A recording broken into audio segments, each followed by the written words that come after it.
There's a moment every entrepreneur hits. You're working harder than you ever have. The calendar is packed, but the inbox feels endless. That to-do list never gets shorter, and somehow the business still isn't growing the way that it should be. But the problem isn't effort. The problem is leverage. Welcome to the Leverage Podcast. I'm your host, John Davidson, and every week I'm sitting down with founders and top performers who have found that lever. The hire, the system, that mindset shift that changed everything. This show is for the business owner who's ready to stop being the bottleneck and start being the architect. Let's get into it. All right, welcome to the Leverage Podcast. I'm your host, John Davidson, and today I am joined by Mr. Carlsbad, who sometimes goes by Aris Anagnos.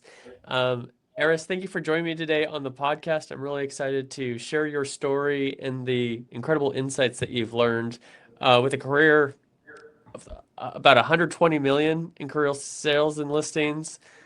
You're a top agent, not only just in your area or the country, but globally. I'm really excited to learn all that has helped you be successful. Welcome to the show. Thanks so much for having me, John. Yeah, no, it's really great to be here, and just an honor to be on the show. Absolutely. Well, I want to take you back to the beginning of your career, and Yes. I know that you seem to be quite a bit of a natural entrepreneur. And so I believe you were in school and you just knew, like, hey, I'm not going to work for someone else. I'm not going to climb their ladder. I'm going to build my own ladder and climb it. What was it about the real estate industry that directed you down this path rather than another entrepreneurial route? Yeah, no, I've been thinking about that, and you're right. I got my license while I was still in college. I was also working just odd jobs that people work, and I was working for a moving company, and doing a lot of heavy lifting, and then I had a night shift at a warehouse doing more lifting, and I was it's not long term. A good outlook. So I got my license. There's a history in my family of entrepreneurship. So I knew that I wanted to be my own boss and build something. Our family had done pretty well investing in real estate.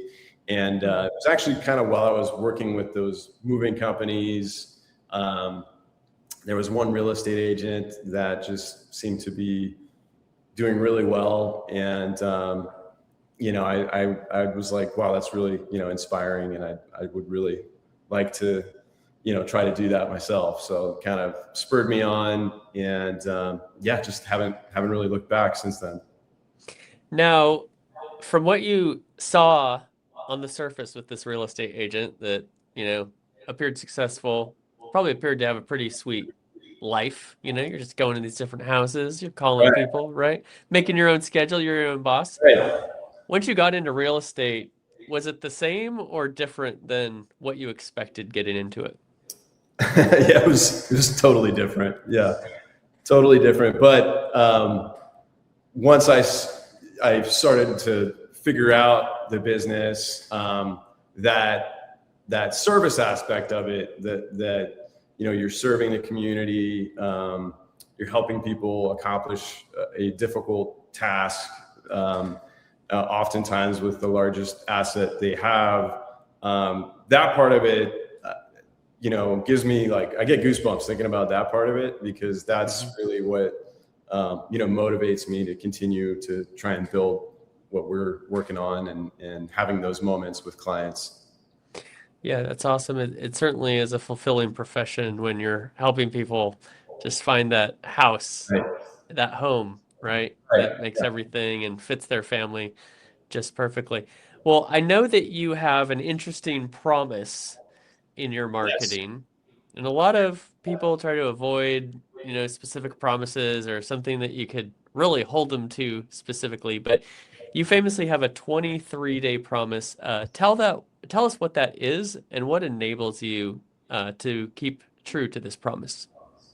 Yeah. So what it is a guarantee that we will get your home sold in 23 days or less. Or you're free to tear up the contract in our face and throw it at us and call us names, whatever you want to do. But I started that years and years ago. And I can't remember who it was exactly, but I was at a meeting with some top agent, and he just was going on about, you need to have a unique value proposition. What are you doing? There's so many real estate agents, right? What are you doing that's different from, everybody else? And that was something that I came up with, and 23 days seems like an odd number. But I kept kind of seeing it come up as a pattern in terms of how long it was taking us to sell a property at that time. And so I was like, you know what? I want to, raise my hand and just, be accountable to people. Like, I'm going to get this done for you in 23 days and do everything I can. And if I can't after 23 days and you think we did a really bad job, I'm not going to tie you down to, working with us. And that forces you to raise the bar for yourself and for your clients. Yeah, that's pretty admirable. Now, I know myself, when I really need to accomplish something, I kind of, I set a goal and I set a hard deadline for myself. I'll tell other people about it, or I'll promise a client or someone something specific, because it holds me to that and keeps me from procrastinating or whatever else could, get in the way of accomplishing that goal. What have you found in your work that has enabled you to keep this 23-day promise? Yeah, that's a great question. I think I've found several strategies that make it highly likely to convert. And so we've been able to do it. Gosh, it's almost been 15 years or something like that now that we've been doing that, and it's because I know that if the strategy is right, we implement. We just built a system essentially. So it's plug and play at this point, but I know conversely at the same time, if we're not, plugging into every aspect of the system that we have, then that strategy is not going to work. Right. So I won't, agree to do the 23 days if I know that we're not going to go off of what I've built, essentially. Sure. Yeah, there's certain details that are going to make it possible. Yeah, like a client needs to work with you in that regard. Yeah. In order to make that possible. Yeah. What is the feeling in the room, in the office on day 1 compared to day 22? Yeah. I mean, if I've done my job, usually by like day 16 or 17, we've got that property in escrow, right? Mm-hmm. If we did everything the way it's supposed to go. And even if, we can't always control what the market is doing or the outcome. And I've certainly, lost, deals, and I don't always get the outcome I want. But if I know what, and I can control the things that I'm doing and doing those well at a high level, I think ultimately that, the client on day 22, if we don't have it in escrow by the 23rd day, and they're still serious about selling, more often than not, they choose to continue working with us at that time because they see all the work that we're doing. And There may be something that's just not connecting, with the house, with buyers, or it could be a market, issue as well. Yeah, that makes sense. Well, I also know a unique distinction also in your offering is you're a certified probate and trust property specialist. Now, these are typically situations that are legally sensitive transactions or emotionally up and down, right? What made you pursue those specialization certifications, and how has it impacted your business? Yeah, also a great question. And I really, I went through a difficult personal experience, and I think overall the public needs to continue to be educated about probate trusts, and it's actually really surprising how many folks don't have their property in a trust. So if you're listening, get your property in a trust for, protect your loved ones. It's the best way to avoid the probate. But yeah, so just anyone who's gone through one of those difficult probates can tell you that it is not something you want, anyone that you care about going through. It takes forever. And when I say that, I mean, it can take years. And then, it's very expensive. So there's so many reasons. So I was just like, look, I want to, again, just be an advocate for people, educate them in the role that I can. And then, a lot of times we work with trust attorneys, probate attorneys, and yeah, we're doing everything, by the book and making sure that, all the T's are crossed, the I's are dotted. There is a process. They tend to be really difficult transactions just because there is so much emotion charged. So, I just, again, try to be, empathetic, having gone through it myself, to somebody, just be another shoulder to support them in that situation. But yeah, just, my interest in it was primarily like, I don't want other folks to have the experience that I did. And if I can help, ease their troubles during that time and make it smoother for them, then I'm going to try to do that. Yeah, I think one silver lining about, tough situations and getting through those things is it uniquely qualifies you to help other people going through the same thing, especially when it's something that not everybody goes through. And so as far as like, who can I lean on and who can help me with this isn't just everybody walking down the street. And so it's really cool that you've turned kind of that tough situation into a positive.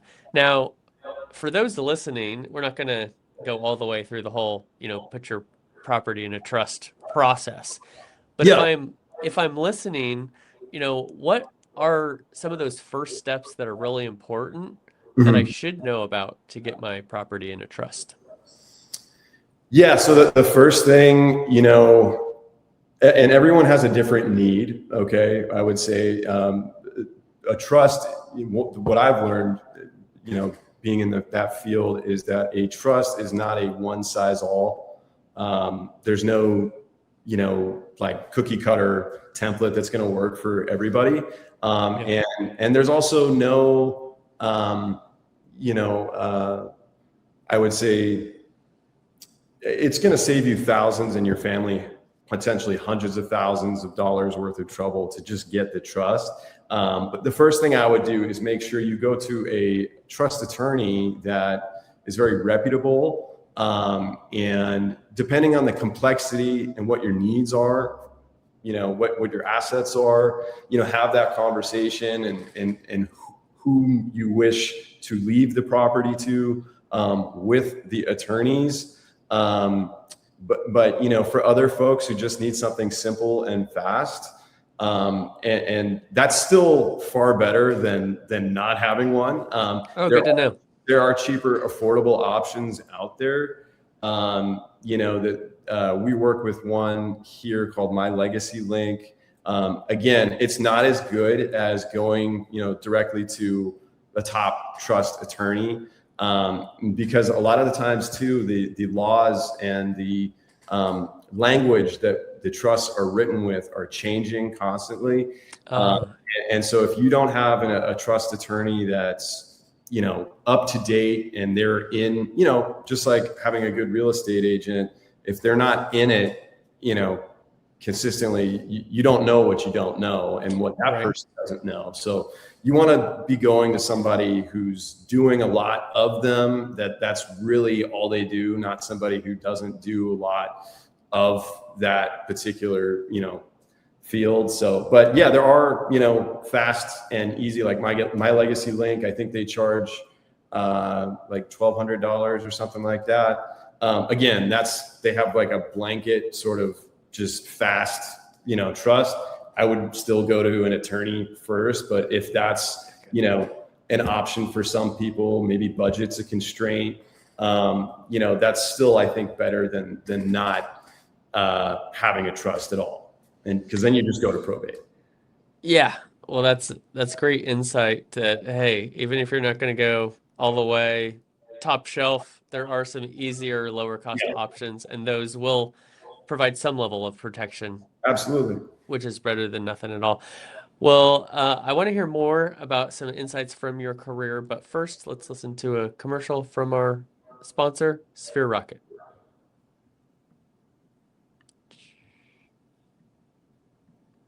This is not clicking. Hmm.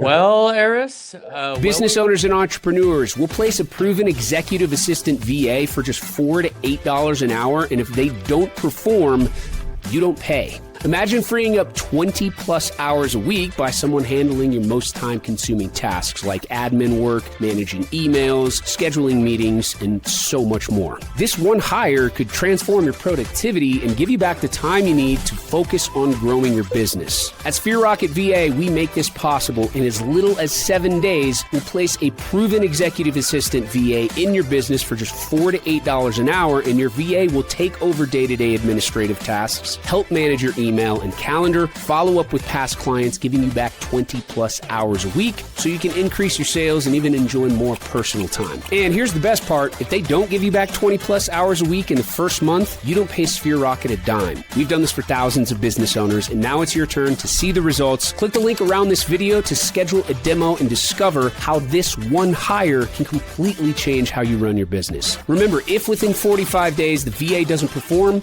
you don't pay. All right, we're here with Aris Anagnos, Mr. Carlsbad, and he is providing all sorts of insights into his career and how to be successful in real estate, and some great insights for buyers and sellers as well. Aris, thank you again for joining me. I know that your impact on the community is a huge deal for you. You know, you're known as Mr. Carlsbad. You help a lot of people buy wonderful homes, but you're also really contributing to your community. Tell me why that is really core to you as a person and your business, and what you do that. Yeah, no, thank you, John. That is just something that I was brought up with. You try to leave someplace better than you found it, and being your brother's keeper. I do have an older brother, John, who's one of my business partners. But yeah, serving the community, giving back is a huge thing for us. We do have a foundation that we like to contribute to all sorts of wonderful causes, and just again try to leave some place better than you found it. I think it's important, and we're going to continue to do that. And what are some of those causes that you like to support? So here in Carlsbad, we've contributed to the Agua Hedionda Lagoon Foundation. They do some really great work keeping up the lagoon. It's a beautiful saltwater lagoon here in Southern California, and it's full of wildlife. And I think some years ago it was not doing so great, but now it's really flourishing. So they do some great work. They also provide some childcare options here locally, and so they do a lot of really great work in the community. And then we've given to some other organizations that help veterans get paired with guide dogs and service dogs. So it's really just cool organization. So again, like anything that we're able to contribute to like that is it's really important, I think. Yeah, I think that's awesome. I love business, but what I love even more is like when people use their businesses to really positively impact the broader community. So it's very admirable that you do that. Well, I know that you have a number of ways that you appeal to your clients, and a number of ways you found success. You know, obviously you're a natural entrepreneur. You've spent the time to develop this specialty in trusts and property, but I know that you attribute a lot of your success simply to refusing to give up.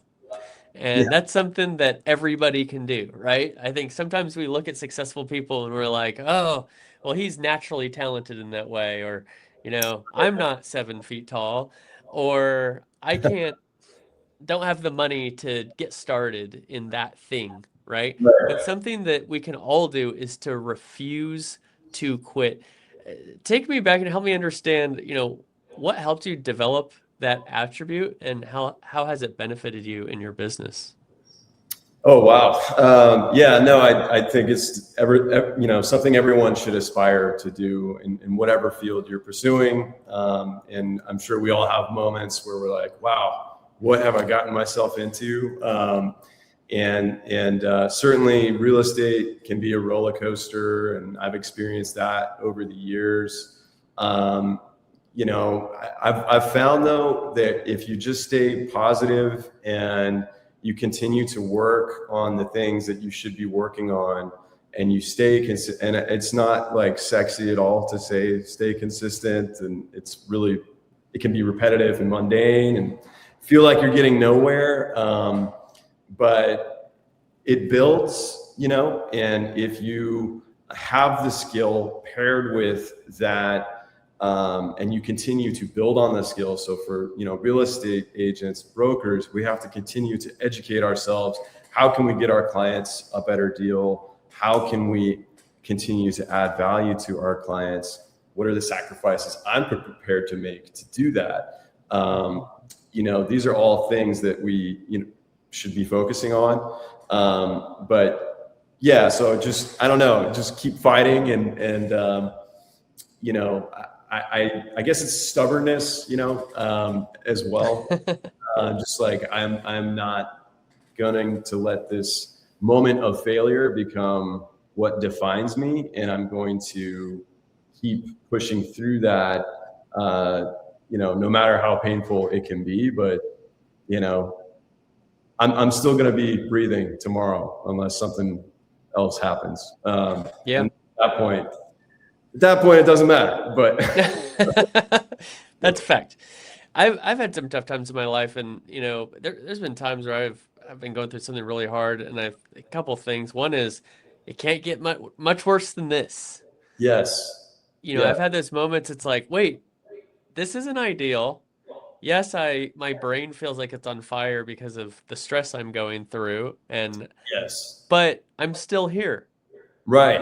And it's still working, and it outside of some catastrophic thing that then nothing else matters. Right. It's not good, and it can't last forever, right? It's always darkest before dawn. And so Right. I've encouraged myself in that way sometimes too, is like, can't get much worse, and it's been like this for a while. Yeah. My breakthrough's coming, baby. Exactly. Yeah, no. And sometimes I like to, have a gallows humor, just to kind of, going off of that. But yeah, there's so many moments where I think too, we can be our own worst enemies in our mind, and I think I can't remember who said that, your mind is your greatest adversary.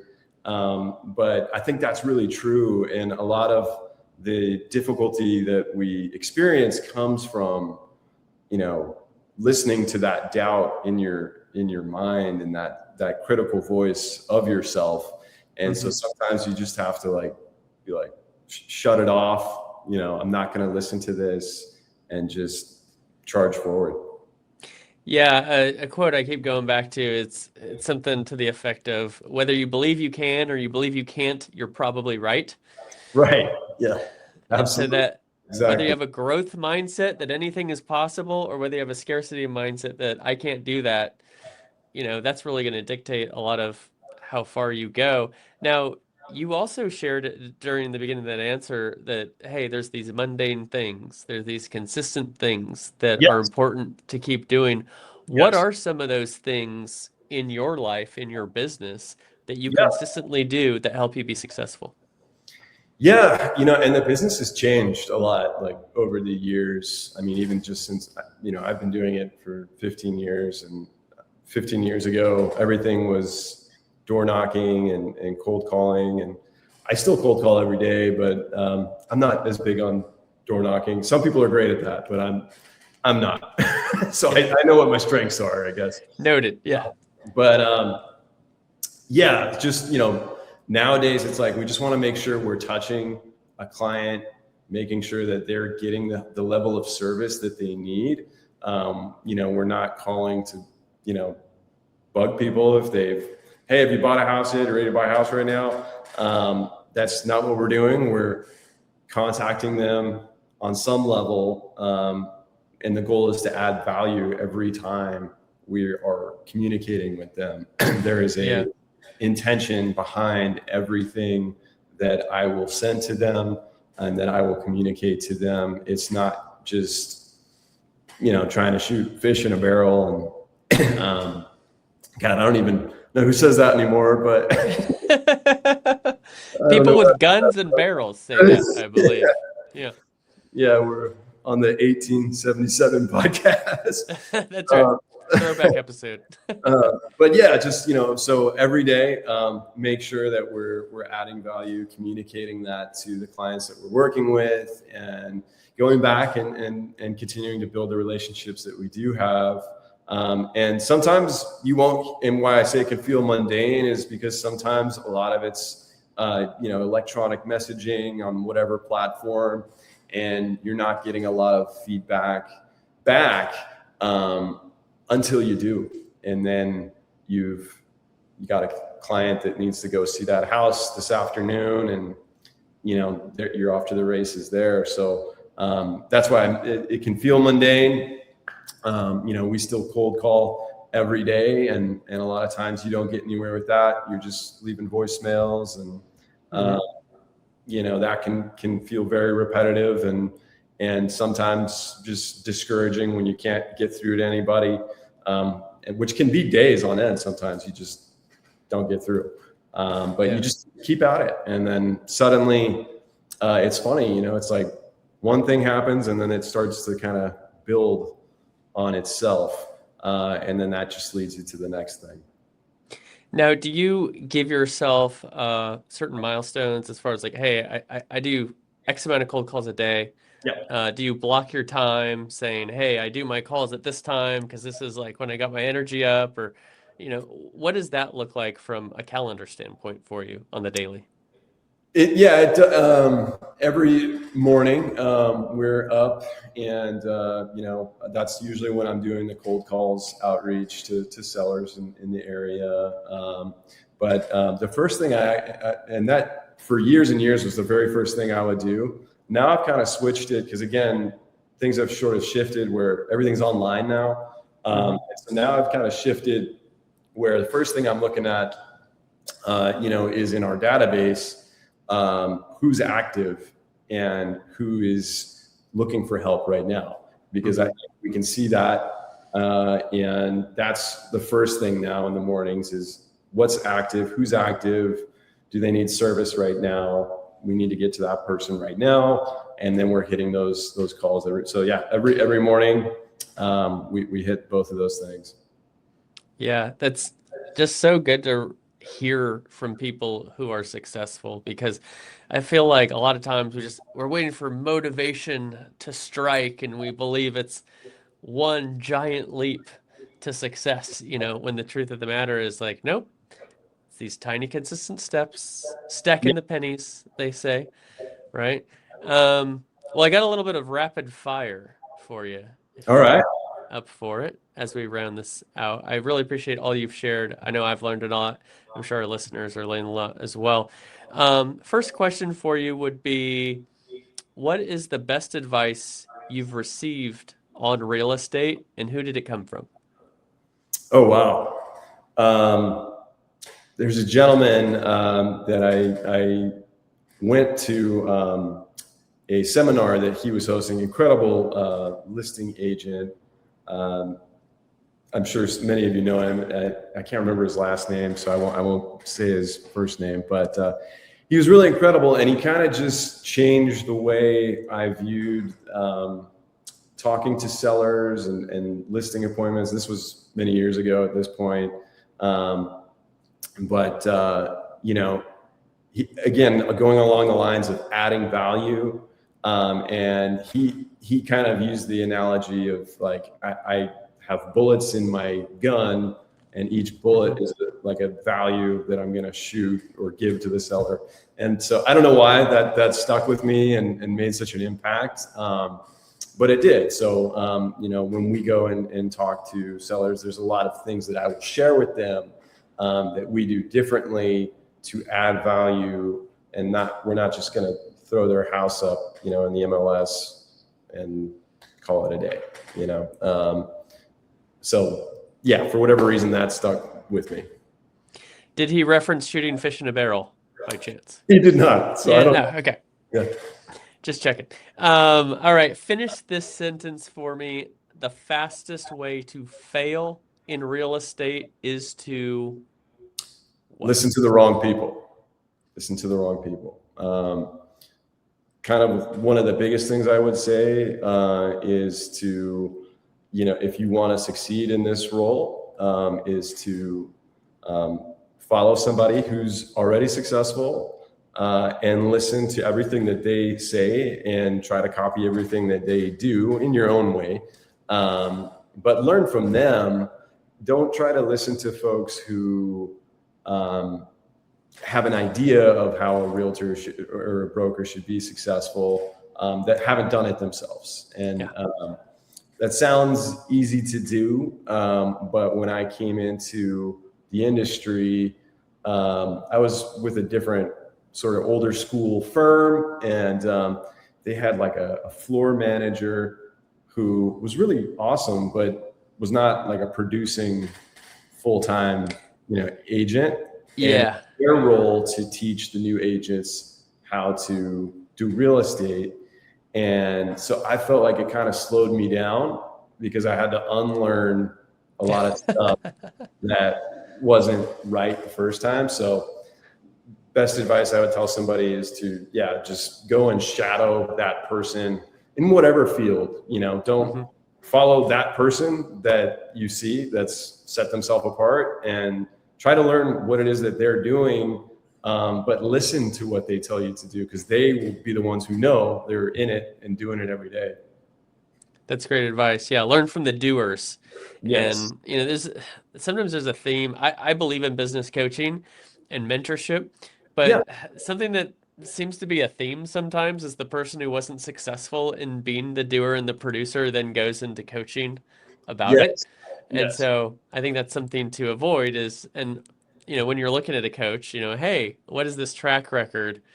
Right.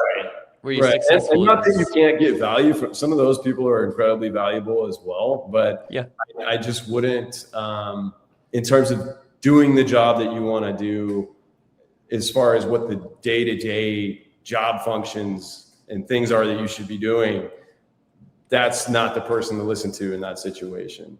They might be awesome for teaching you how to scale a business or having the right mindset, approach and, so many different things, but wouldn't necessarily be the person I would recommend listening to on the day-to-day tasks that you need to be doing to be successful. Yeah, well said. Just a couple more questions for you here. One is, what is the one tool, app, or system that your business would not be able to run without? Oh, wow. It's going to sound old school, but it's my phone. Yeah. I am very relational with people. Talking over the phone is something that I still find to be the number one way to earn business and get business. If I didn't have that, wouldn't be functioning. But also Canva, I would say, is a lifesaver as far as I used to spend so many hours trying to, so having all this stuff in there is great. Which you can access on your phone via their mobile app. Right. Yeah. So I feel like the phone is kind of the cheat code on that. I have a lot of people who are like, oh, it's my phone. And it's like, you probably get that a lot, I would imagine. Everything is on your phone. That doesn't count. I don't know. I'm going to rephrase that question next time. Other than your phone. Yeah, for sure. That's for future episodes. Other than my phone, the technology that I couldn't function without, I would have to say would probably be the CRM system. I mean, Oh my gosh. I kind of do remember not having a CRM because it wasn't really a thing when I came into the business. So I had like, that meme of the guy that's got like all the puzzles, he's like connecting. Yeah. That's kind of how I felt before CRM system. 100%. Yeah. If you were everywhere, it was very disorganized. If you're listening and you do not have a CRM, get one. You'll need it sooner than later. Yeah, absolutely.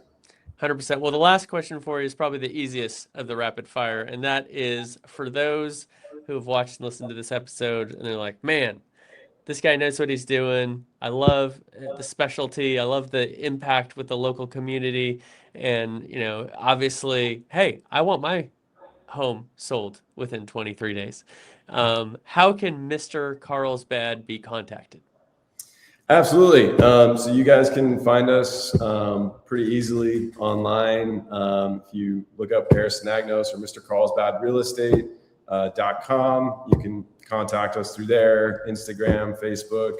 We're pretty much everywhere. And you'll see my phone number, 424-581-9006 is the business line to call. So you can always get a hold of me that way. Fantastic. Well, Aris, thank you again. Learned a lot from you today. Thanks for joining me today on the Leverage Podcast. My pleasure.